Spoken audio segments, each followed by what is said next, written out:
Hello friends, ఈరోజు నేను evening స్నాక్స్కి ఏం చేద్దాం అనుకుని ఈసారి బాదుషా ట్రై చేద్దాం అనుకున్నాను. అందుకోసము బాదుషా చేస్తున్నాను. ఫస్ట్ మైదా తీసుకొని దాంట్లో ఆయిల్, నెయ్యి మీ ఇష్టం, కొంచెం నూనె అయినా వేసుకొని మనము బాగా పిండి ఇట్లా మనం తడిపి చేత్తో ఇట్లా ముద్ద కడితే ఆయిల్ తోటి కొంచెం తడిచినట్టు కావాలి. అట్లా ఆయిల్ లాగా తడుపుకొని కొంచెం బేకింగ్ సోడా మరియు వంట సోడా రెండు కొంచెం ఒక స్పూన్ అట్లా వేసుకోవాలి.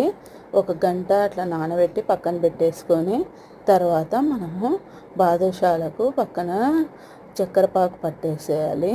తర్వాత బాదుషాల కోసము పిండిని రోల్స్ చేసేసి ఇట్లా లైట్గానే అనాలి. మనము చేతితోటి ఇట్లా అనేసి మధ్యలో ఇట్లా అనేసినామంటే మన బాదుషా ఆకారం వచ్చేస్తుంది. ఆయిల్ లో హీట్లో ఉన్నప్పుడే మనం బాదుషాలను కాల్చుకోవాలి.